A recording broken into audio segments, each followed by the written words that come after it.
se eu posso falar sobre como acontece a assimilação de um dado externo a um sistema de interpretação, na resolução de situações problema, pondo em jogo conhecimentos e tomando decisões. Não misturei as duas coisas. O que eu quero ter mais clareza é como que essas coisas, né? Colocar em jogo o que eu já sei e tomar decisões em relação a uma tarefa faz com que eu assimile dados exteriores ao meu sistema de conhecimento para aprender. Quer dizer, se aprender é isso, como é que isso acontece? Não é linear a situação. Quer dizer, você pode assimilar um dado externo a um sistema interpretativo sem ser em situação problema. Você pode ter a demanda de informação e isso transforma. Por exemplo, eu vou dar um exemplo. O dia que eu li o trabalho da Emília Ferreiro, eu olhava para o livro e dizia assim, como que eu não vi isso antes? Estava na minha cara. Eu cansei de ver crianças escrevendo assim e não fui capaz de entender o que estava acontecendo. Então, estava lá o dado, mas ele não era assimilável para mim. Eu precisava de uma teoria para poder assimilá-lo. Certo? Então, eu não tinha sistema interpretativo para analisar aqueles dados que estavam na minha frente. A questão da resolução da situação problema vai além da questão da assimilação, né? Ela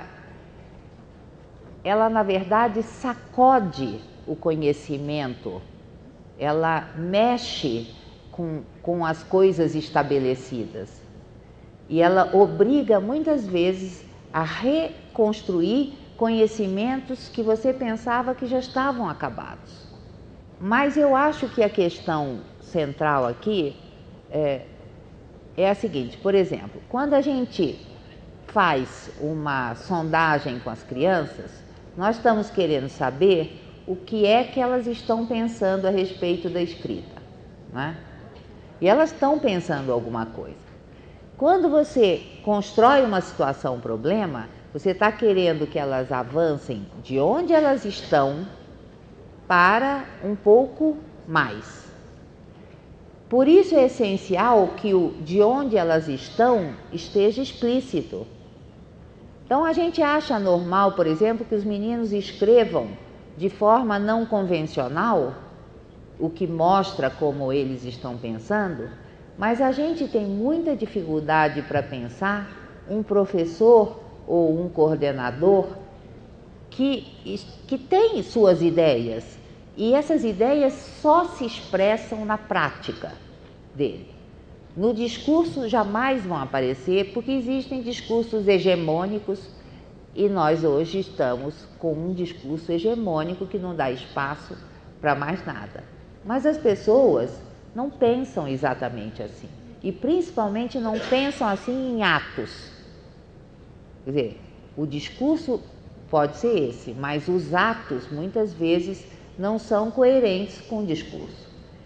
Então, poder colocar as suas ideias que não estão, digamos, em sua forma ideal, mas que são aquilo que guia a prática dele. Essa explicitação cria um espaço de reflexão que é de outra natureza da assimilação simples de uma informação. É um espaço de uma natureza diferente, é uma situação, problema construída para funcionar assim. Enquanto, por exemplo, a assimilação de um dado externo a um sistema interpretativo é o que eu consegui lendo a psicogênese e ficando enfurecida porque não tinha visto antes uma coisa tão óbvia, tão evidente. Eu não tinha esquema interpretativo para assimilar. Depois da psicogênese eu tenho. Né? Então, não falam exatamente da mesma coisa.